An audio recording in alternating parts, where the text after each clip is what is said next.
So today I'm going to extend one part of what Yuval mentioned in his talk, explaining about this amazing tool of MPC in the head, which I want to stress is useful not just for designing zero-knowledge proofs, but much beyond. You can actually use it to build multi-party computation and more. And this journey of working on MPC in the head, I mean, with my collaborators, Mutu and Yuval, me and Mutu has been working on this topic a while ago, and this the journey with Yuval has started 2 years back. And the more I work on this paradigm, the more I get to appreciate it and see how amazing it is. So let me share some of these insights with you. Okay, so Yuval quickly mentioned some of these aspects. Let me go through, slightly more details. And this will be the taxonomy of proofs. When we want to design a proof system, we basically have some measures that measure the quality of the proof. And let's go through these. Let me go through these measures. The first aspect is whether we want to design a proof system for P or for NP. And the class of P is typically identified with what we call in our community verifiable computation. In NP, the prover has an additional private input. And when we talk about zero-knowledge proof, we want to maintain the privacy of the prover's input. And typically we want to design a broader, a proof that supports a broader class, complexity class. Oops, sorry, I'm looking at the, okay. Interactive versus non-interactive proofs. Obviously, not obviously, but in some applications, as I will mention later, non-interactivity is very important. In a non-interactive setting, as you have seen, the prover sends a single message to the verifier. And in this case, we will need to design such proof in the presence of some setup. Which you've seen a lot in this school already. The third category is whether we need a trusted setup or not. A trusted setup is, in most cases, what we call a common reference string or a common random string. And the disadvantage of having such a setup is that in real-world applications, someone needs to actually generate this setup. And we need to ensure that it has been generated securely. Having no setup is an advantage that we don't need to work with or ensure such a process. And these proofs also sometimes calls in the literature transparent in a sense that the messages the challenges from the verifiers are public coin, random challenges. And these could be, these kind of proofs could be transferred into a non-interactive proofs using the random oracle paradigm or Fiat-Shamir transform. Another category is whether we want to ensure on zero knowledge or only soundness. Which is basically what we've been talking through in the last 3 days in this school. And the fifth category is about the measure of successness, or how short is the proof that we are in our proof system. And there are quite several levels of what we call the shortness of the proof. And basically, at a very high level, when I say succinct or short, I mean sublinear sublinear communication complexity or proof size. And by this I mean that the proof is shorter than the actual, the size of the circuit that we use for the verification of the NP relation. And finally, we want to make a distinction whether we use public key crypto or symmetric key crypto. And the reason is that we would rather use symmetric key crypto. So first of all, you've seen that zero knowledge can be based on one-way functions. So it's natural to ask whether we can design concretely efficient proofs based on only symmetric key crypto. These primitives objects are much faster than public key crypto, the orders of magnitudes.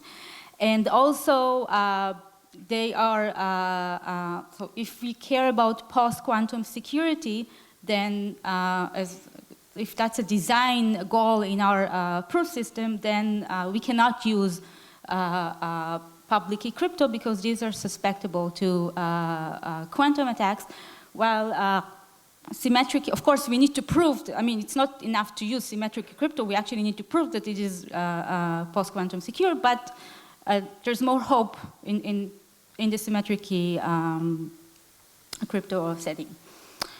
Okay, and this summarizes somehow what Yuval's abstraction regarding the different flavors or different you could call classes that you can divide current zero-knowledge proofs. And in the first category, we have this, the proof systems that are based on the classic PCP paradigm, where the prover generates this long PCP string, commits to it, and then the verifier is probing this string. We've seen that these proof systems do not require any trusted setup. The downside of these proofs is that the prover's complexity is relatively high. And these proofs are also quite complicated, as Yuval mentioned. The second category is the linear PCP, where here we have a slightly simplified combinatorial gadget of this PCP, where the prover's queries can be cast as not as probing, as point queries, but as linear functions, and this is the kind of system embedded in Zcash, as Yuval mentioned.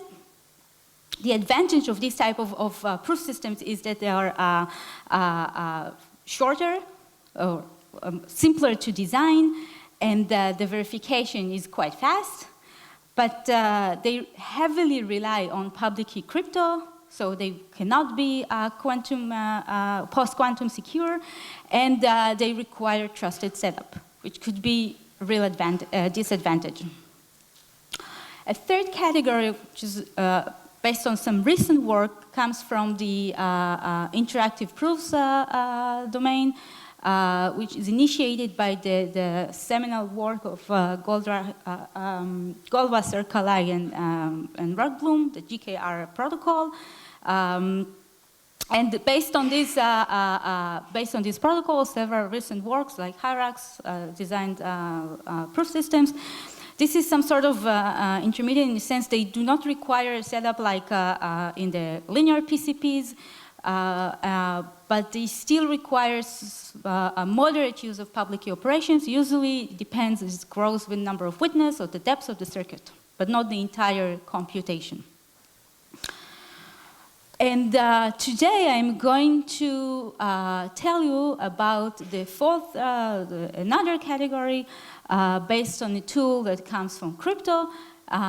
Basically, I will explain how to design zero-knowledge proofs based on multi-party computation.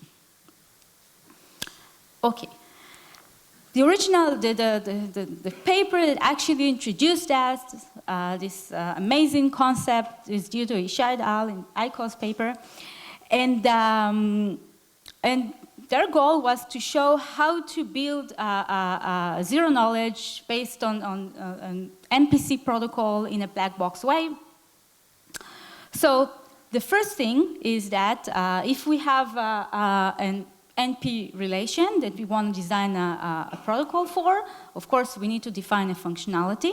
So let me just say that as opposed to the protocol you've seen for three-coloring, Hamiltonicity, where you need to go through a carp reduction and then design a protocol for this relation, no carp reduction in this setting. Give me an NP relation, I will give you an interactive zero-knowledge proof based on an MPC. So given this NP relation R, let's define the functionality for the protocol we are going to use, and it goes as follows. If we have the public statement X and the witness W, so the functionality essentially takes the shares, or you can think of the witness is secret shares among the parties, and the functionality first combines these shares into a potential witness, and then carries out the NP relation in order to verify whether this is a valid witness or not. And one of the major advantages of this approach is that it's flexibility. You can actually plug in many different MPC protocols to instantiate this idea. And different protocols give you different measures, as you'll see in a few minutes. The common approach, at least at the beginning, was to use a protocol in what we call an OT hybrid, where we have ideal calls to an oblivious transfer. And initially, I want to start explaining that using a protocol in a simpler attack model, meaning in a semi-honest model where we assume that the adversary that corrupts a subset of the parties essentially follows the protocol's instruction. So here's the great idea from ICOS. So we have a prover and a verifier, and the prover has this extra input witness. And what the prover is doing essentially, it takes this MPC protocol and runs it in his mind, in his head. Think of it, this protocol is virtual.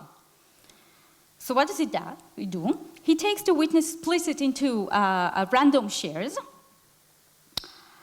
In this, for the sake of this example, think of a protocol that engages with 5 parties. And then it emulates the execution of this protocol among the parties.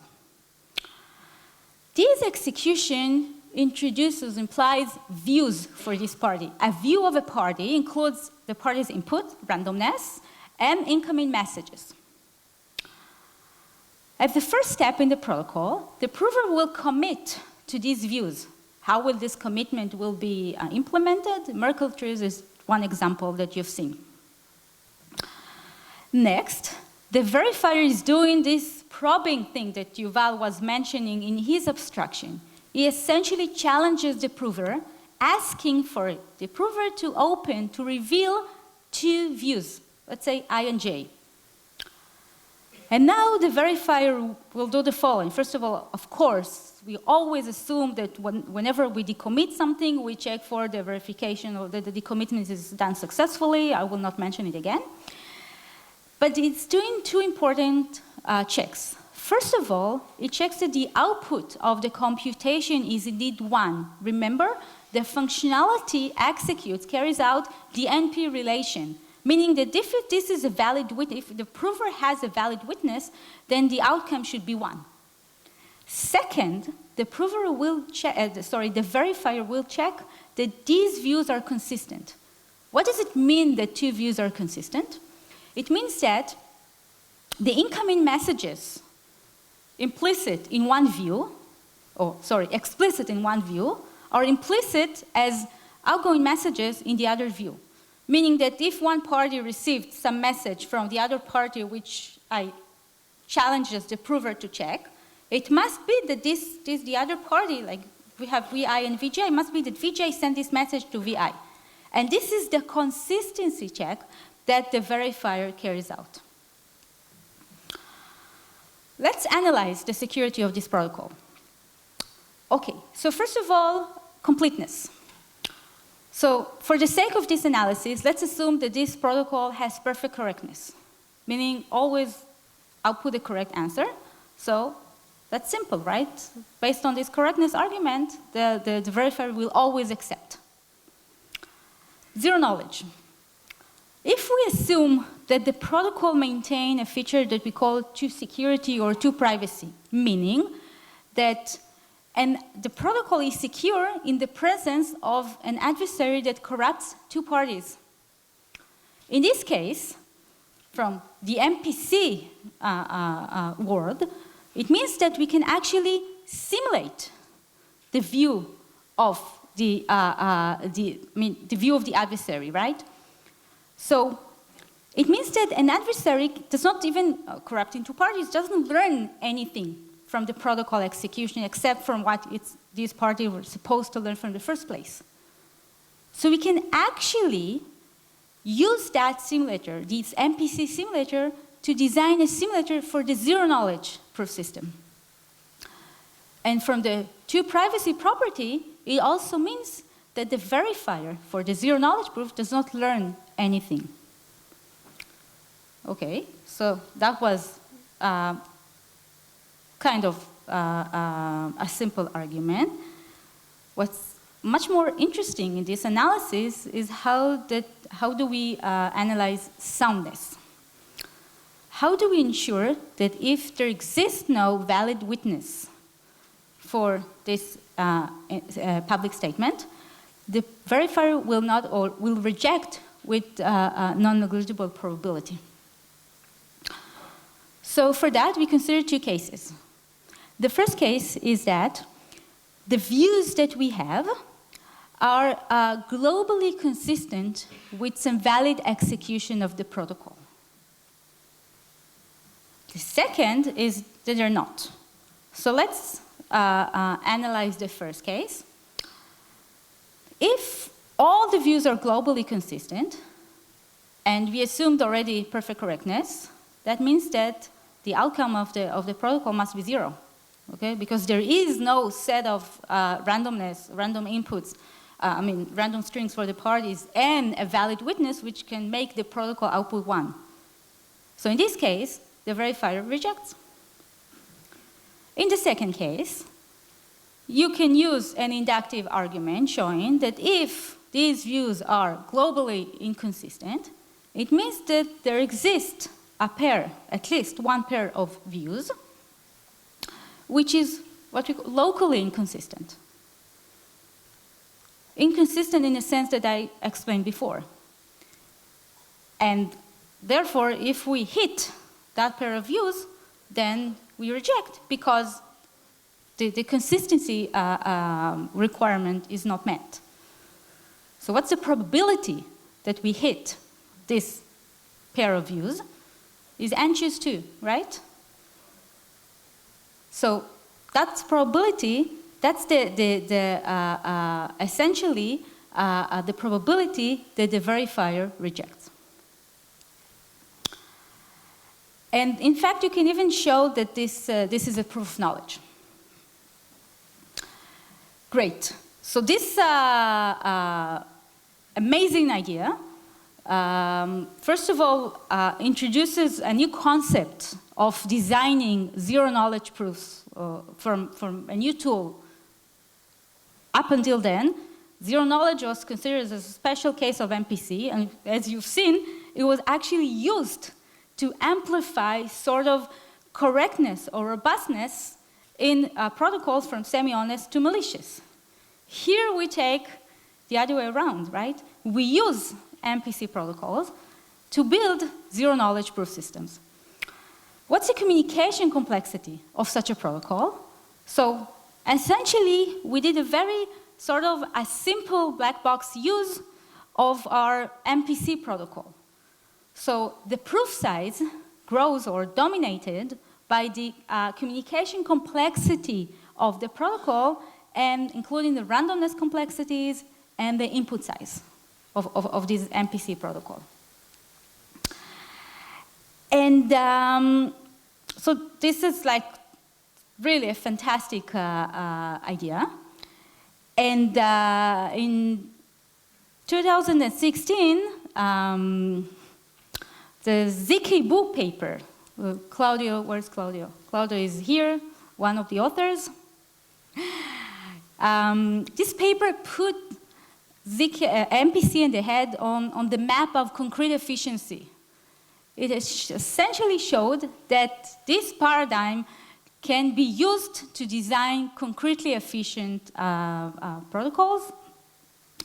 And there's a follow-up paper. I'll denote it by ZKB++, which actually optimizes the techniques and the ideas in ZK-BOO and shows a lot of cool techniques or optimizations where you could manage to even reduce the proof size from ZK-BOO by half. So let me slightly explain very briefly what they do in ZK-BOO. So they instantiate the underlying MPC protocol with a three-party instance of GMW. This is where I said, I mentioned we use a protocol in the OT hybrid. And they had a very interesting observation in this paper.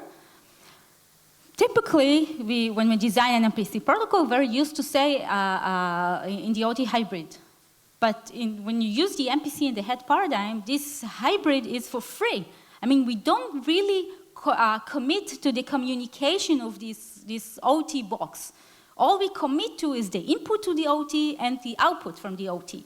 So you might as well replace this box with some more complicated internal functionality that in practice it might be very complicated, it might be even a killer to implement.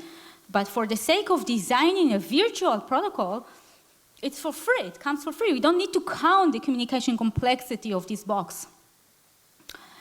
My point is that when we want to design a protocol that is applicable for this MPC and the head paradigm, we can, we have different, or we have sort of advantages that we don't have when we design MPC for real use. And we can actually get some features for free, like this one. I'll discuss some more later. So they used particular GMW and the OT hybrid for three parties. And basically, they implemented ICOS, right? So we have three views, challenge of two pair of views, check for consistency, as I said before. And here, essentially, the soundness error depends, bounded by 2/3 if you do the math. And of course, this is a constant soundness error, so if you want to amplify it, you just repeat the protocol. So that was great. That was actually demonstrated that you can actually implement it also. It's not just a great idea, it's also useful for practice. Two variants discussed in the ICOS paper, the original paper. One, that you do not have to use a protocol that supports two corruptions, like 3,2 that I just mentioned. You can actually use a protocol that is secure in the presence of even a single corruption. How do you do that? I just said we need to open a pair of views, right? So it doesn't fit the framework I just explained. So the point is that the prover commits to the views of the parties, but also to the communication channels between the parties. And now when we want to run a consistency check, essentially we open a single view and all the communication channels that touch this node of this party in the execution. And now we run the same consistency check as before, only with respect to all the communication channels.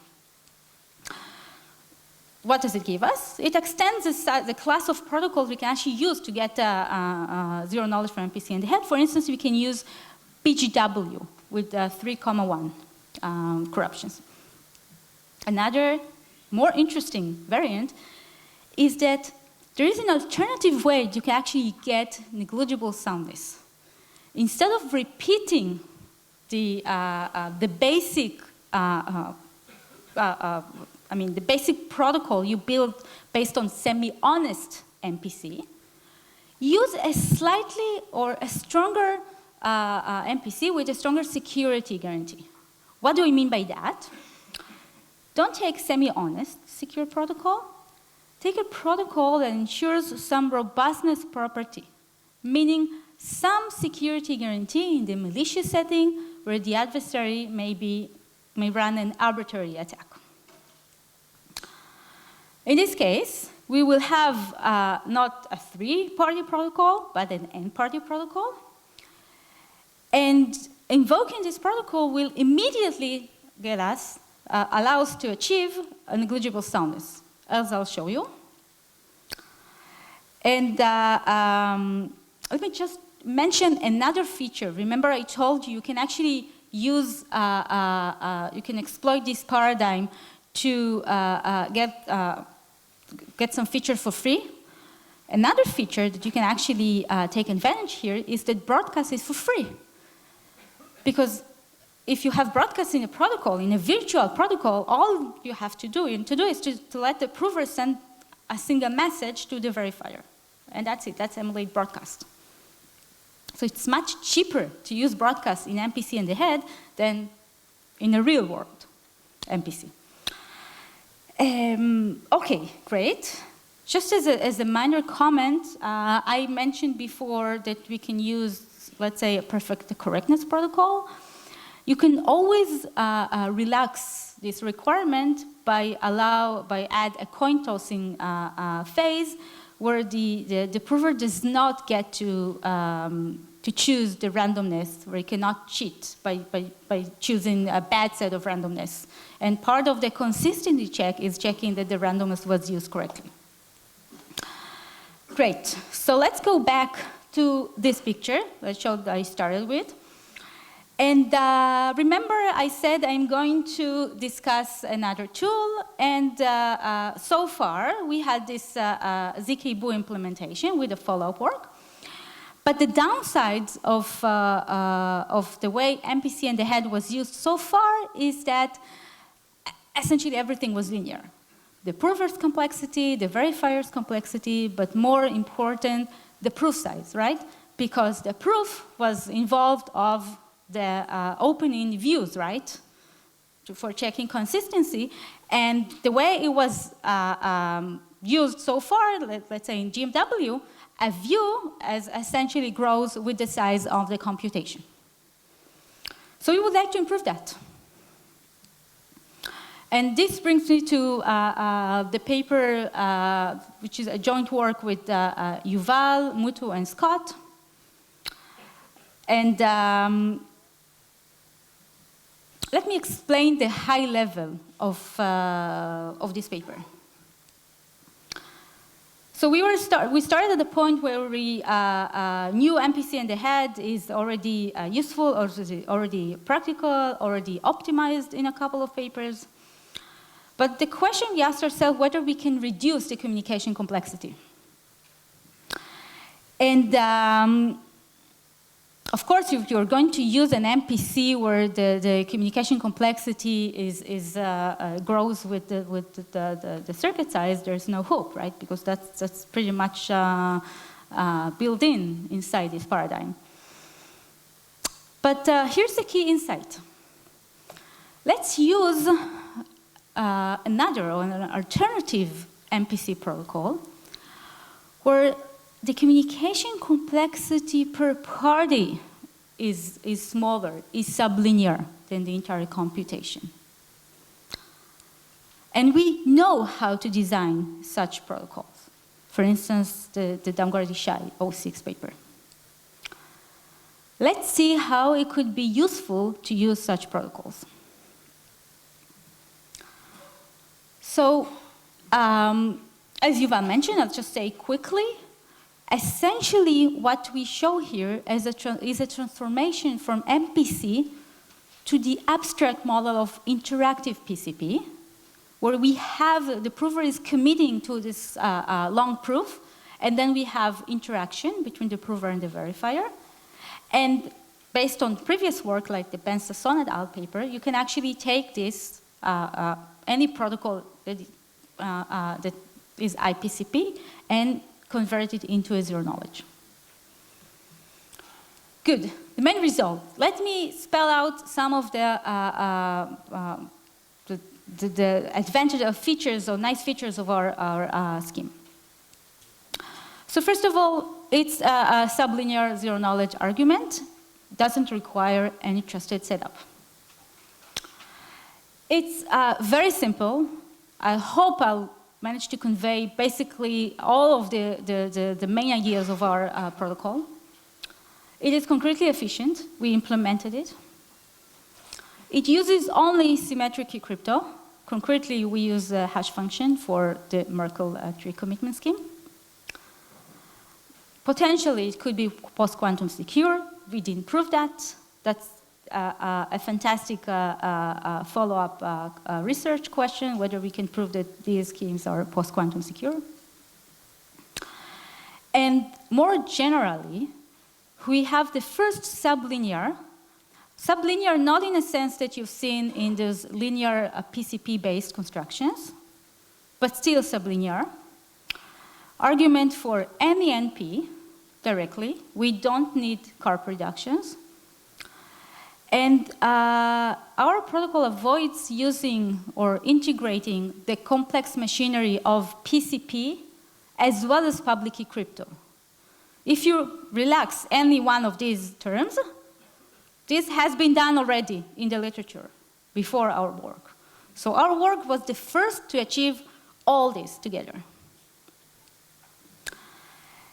And more concretely, for 40-bit security, communication complexity grows with square root of circuit size, approximately. I mean, we have additional optimizations as a follow-up work, which we did not introduce into the original paper. Our proof system applicable both to the Boolean and the arithmetic setting. It's transparent, public coin, so you can use fiat Shamir to make it non-interactive. And just to understand the prover's complexity, which is the bottleneck as in all proof systems. So the prover needs to construct a Merkle tree where a number of leaves is order of square root C, and it needs to carry out order of square root C FFTs where the degree of each polynomial is also square root. So this is the bottleneck of the computation. So in the previous 2 days, Ron Rotblum was mentioning that works from 2018 are ancient history. So in that respect, 2017 is probably the Stone Age. At the time of publication, right, this was the state of the art. Ever since we had a list of many different interesting follow-up with beautiful techniques. I'll say a little bit towards the end of my talk. So the numbers are less important. What's important is to understand that our construction lies somewhere between linear PCP paradigm and the ZK-BOO paradigm or protocol. We are succinct, but not as in the linear PCP case.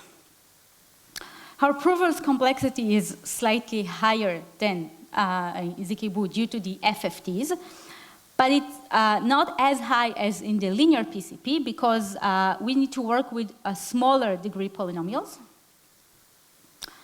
Verification time is not as fast as for linear PCP, but I want to highlight a feature that we have an interesting amortization feature that you cannot find in other systems, where if you verify many instances at once, you can actually make the verification time sublinear.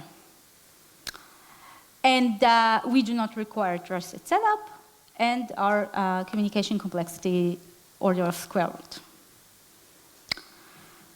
Okay, so let me try to give you some of the ideas of our proof system. As you can see, it requires 5 rounds, so I'll give you the interactive version. As I said, you can collapse the rounds using the Fiat-Shamir paradigm. For the sake of this talk, I am going to think of my NP relation circuit as a Boolean circuit. And the first thing is that I will take, or the prover will take all these internal intermediate values in this computation and will arrange them in a matrix. The dimensions of this matrix are highly important for estimating the practicality of our proof, as you can see, or you will see. But basically, let me just say that every internal wire will be repeating a constant number of times in this matrix. So we will essentially place each value more than once. But these constants are very small. For the Boolean case, this constant will be 2. For the arithmetic case or setting, it will be 3. Okay, so here's a high-level description of our proof. So the prover possesses this matrix. And then it uses packed secret sharing, I'll explain what it is, and encodes this matrix row by row. This packing introduces typically a constant overhead between 5 to 6. Next, in the actual proof, the prover is going to commit to this matrix by column, okay, using Merkle tree. And we'll send this commitment to the verifier.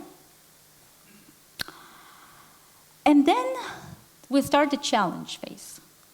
The verifier is going to send a set of random values. We'll call them multipliers, where the prover is going to use to compute, in order to compute the linear combination of the rows in the matrix. And this is what it sends back. Now we need to make sure that the prover did not cheat. So we are going to probe the, this matrix, and we'll send some constant number of indices for which the prover will decommit the columns in the corresponding tree, which is committed in the first message. This is the probing phase, right? Sort of similar also to cut and choose, where we have some redundancy. We check a subset, and with high probability, the analysis guarantees that the prover did not cheat, given that we didn't catch him. Okay, now this can give you some estimation of what would be the proof size in our case, the proof length. So by the way, let me just say that the second challenge, I mean, how many values can we actually open, or how many columns? This will, this parameter is attached to the privacy parameter of the MPC protocol, which I will explain in a second. Similarly, like in the ZK-BOO protocol. And the proof length grows, I mean, dominated by this linear combination, right, of size B that the prover sends in his second message, and also the opening of these, let's call them kappa columns of the matrix. And in terms of computation, the prover will require to run O of A FFT's computation on O of B values. So naturally, to optimize the parameters, you want to take the size of the matrix to be O of square root, I mean, both columns and rows, and This is what induces the O square root C complexity that I mentioned before. Where's the MPC? I promised MPC in the head, and I'm talking about matrix, linear encoding, probing. Where's the protocol?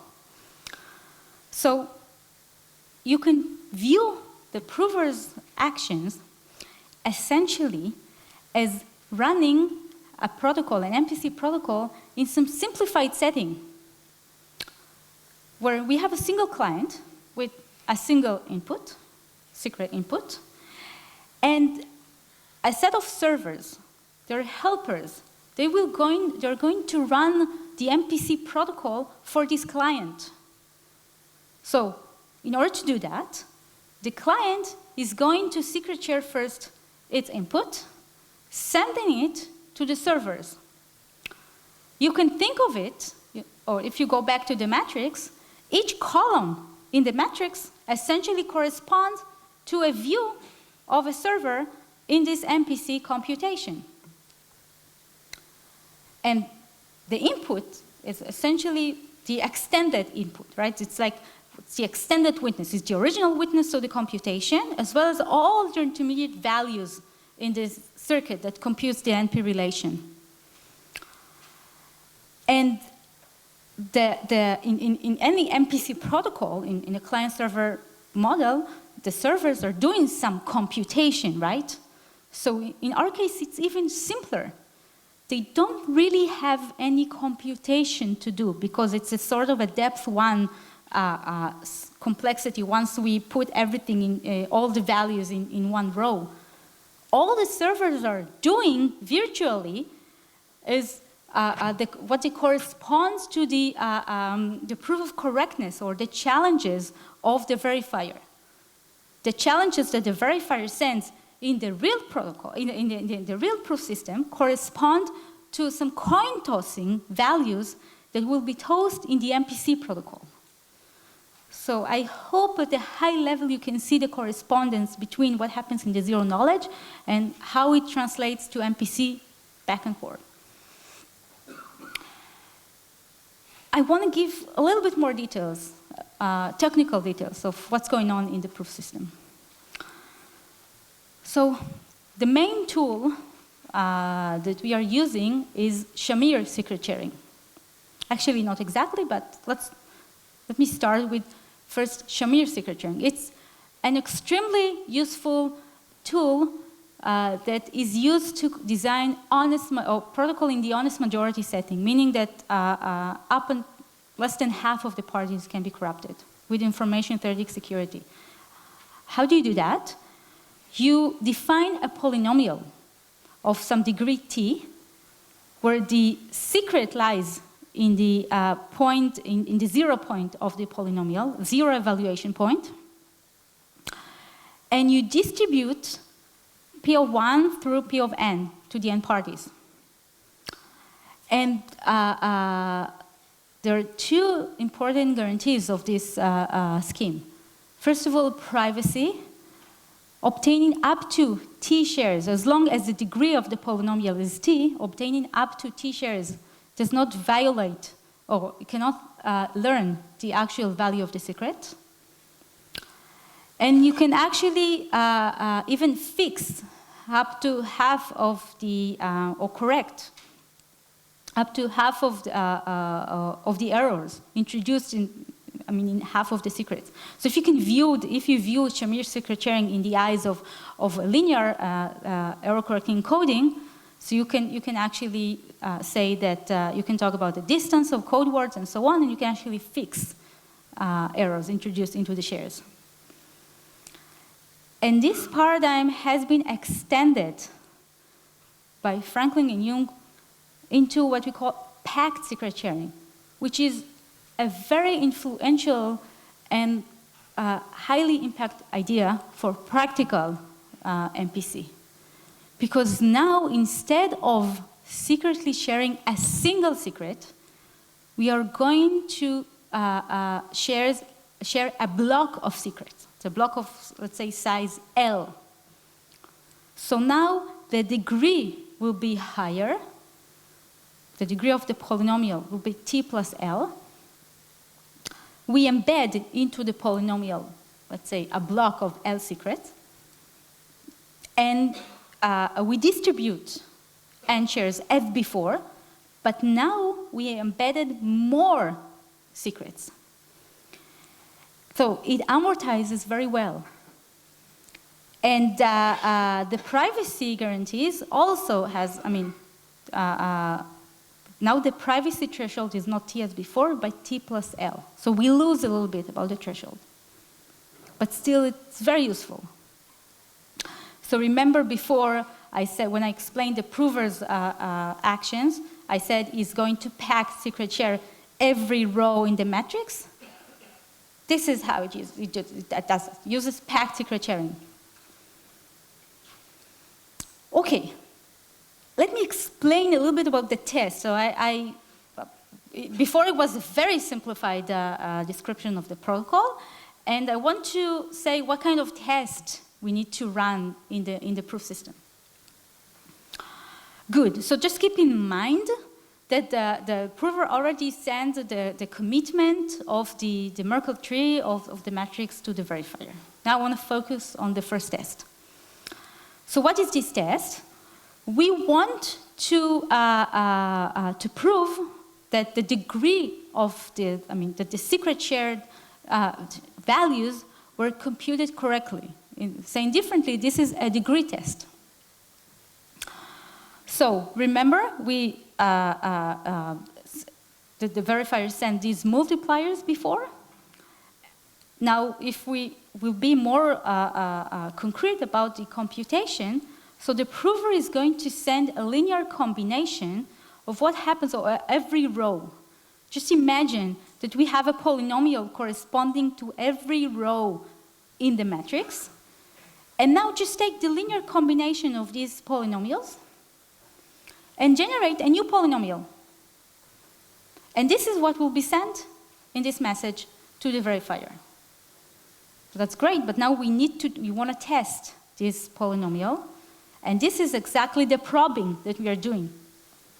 So the verifier will send the challenge of these kappa values that you want to reveal. And we'll get the decommitment back. And now he's going to run two checks. First of all, he's going to check that the polynomial that he received, this z polynomial, is of the right degree. Moreover, he's going to check that this polynomial is consistent with the revealed columns in the matrix, meaning that this linear combination was computed correctly. And with high probability, we will be convinced that if this test passes, then the prover created these polynomials correctly. Now, let me say two things on this test. First of all, in the language of MPC, you can frame this test as VSS, meaning verifiable secret sharing. That's what we do also in MPC protocols to ensure that the parties secret shared their inputs correctly. Another comment is that it was quite challenging to analyze this test. And why is that? Because if you think about it, the prover might corrupt a subset of parties in the underlying MPC protocol sort of after the fact. What do I mean? After it sees the challenge of the second challenge from the verifier, he can declare which parties are corrupted in the MPC protocol and may use that to cheat in the test. My point is that the MPC protocol cannot be what we say statically secure, meaning that corruptions take place at the beginning, at the outset of the protocol execution, but adaptively secure, because the prover may corrupt them during the execution of the zero-knowledge protocol. So that actually quite complicates the analysis of this test. Okay. Another test that we have is what we call testing the quadratic constraints. We want to check that the product, component-wise, has done correctly. For the arithmetic setting, this exactly corresponds to the multiplication gate, right? We want to check that the computation throughout the circuit has done correctly. In the Boolean case, we actually abstract both AND gates and XOR gates using linear constraints, but we need this test to actually verify that the values that are secret shared are Boolean. So anyway, we need to use a quadratic test. And so what does it mean? It means that we have two polynomials and a third polynomial where the secret shared values correspond to the component-wise multiplication of the secrets in the previous two. So think about it. If we take two shares and multiply them, we'll receive a share that corresponds to a third polynomial of a higher degree, where the secrets are a product, component-wise, with respect to the secrets in the previous two polynomials. So how do you check that? How do you test that? Very similarly to what we had before, we send the multipliers and receive a linear combination of both the product of the two polynomials as well as the third, and remove or subtract the other polynomial, the third one. And then we probe the values as before, and we check that this has done correctly, and indeed the quadratic relation holds with respect to these indices. And as again the analysis shows, with high probability, if the test passes, then exactly the quadratic test is, these values correspond to the quadratic computation in the circuit. This is, I'm hiding many details, but this is essentially the high level. Yes? How did you put the right thing in the right place? Because at the beginning, in the first matrix, you just threw everything around. Right. I slightly cheated. You basically rearranged the secrets in the blocks in the right order. So you put it so that when you do the product, you'll get what you want in the third block. No. Actually, that's a good point. This does not assume anything about the internal structure of the circuit. Nothing. Okay, so that concludes what I wanted to say about Ligero. And I promised to say, to describe an application of non-interactive zero-knowledge proofs. And let me describe one of these.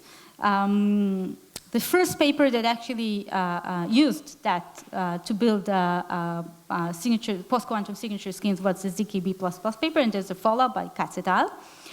And let me quickly say how you use non-interactive zero-knowledge proofs to build signature schemes. So for signature schemes, you need a public key, which will be the PRF value of some constant value, let's say 0. And where the key will be the key of the PRF, the secret key. And now if you want to sign a message, then basically what you do, you prove that you know the secret key with respect to this public value that was published. And so where's the message? You want to sign the message, right? So the message is embedded in the challenge of the verifier to the zero-knowledge proof. If you remember, we are talking we are in the Fiat-Shamir paradigm, so you hash it, the prover hashes it, and he gets essentially the challenge that is going to use for the proof. So using this paradigm, you can actually build signature schemes, even post-quantum signature schemes from non-interactive zero-knowledge, And, oh, sorry. Oh, what am I doing? Okay. And this paper and the follow-up paper by Katz et al. Actually show extensions for this paradigm. You can actually use this to build also ring signatures and group signatures and other signatures with other features. And it's all great. It's based on asymmetric key crypto. Very fast. And finally, I just want to mention this, briefly mention this Katz et al. Paper from this year, or already last year, that uses also MPC in the head for zero-knowledge proofs. This paper extends the class of MPC protocols we can use for building such proof systems. And the observation in this paper is that we can actually also use protocols in a pre-processing model. What does it mean? So we have quite many protocols that in the literature that works in two phases. In the first offline phase, most of the work is done, but it is independent of the parties' actual inputs to the computation. Sometimes it's even independent of the structure of the circuit. And then we have a very fast online phase, which in most cases does only require symmetric key crypto, or sometimes it's even information theoretic secure, where you actually run the computation saying that the inputs, let's say, are revealed only in the online phase. So what's the problem using these kind of protocols, in MPC in the head, is that if we split the protocol into two phases, we run into a problem of to verify the correctness of the pre-processing phase. Because the prover may choose by randomness or maybe run a completely different computation, and it's not clear how to verify that. So in this paper, basically, that's what they do. They show how to embed another, like in the first phase, they add another layer of cat and choose in their protocol, testing this pre-processing phase, and then continue to the actual phase of checking consistent views, given that condition on the fact that the first the first test passed. And that they introduced two flavors of the protocol with 5 rounds and 3 rounds, and show how to use basically semi-honest secure instances, protocols with correlated randomness. So essentially they extend the class of MPC protocols which we can use for this paradigm. Okay, I'll skip this, I mean, I moved it here because we already show it. You already seen it in this school. I just want to conclude with sort of a teaser for tomorrow's Ellie's talk. So I said there are a lot of follow-up. And exactly as Yuval mentioned, it's not even clear how to compare all these protocols, because they have they support different features and different they have different measurement. Some of them are very succinct, but the prover's complexity is very high. In some others, it's the opposite. But in the domain of zero-knowledge proofs based on symmetric crypto, with sublinear proof size, perhaps Stark and a follow-up Aurora are the competitors or a follow-up which we actually need to compare to Ligero, because they are from the same domain.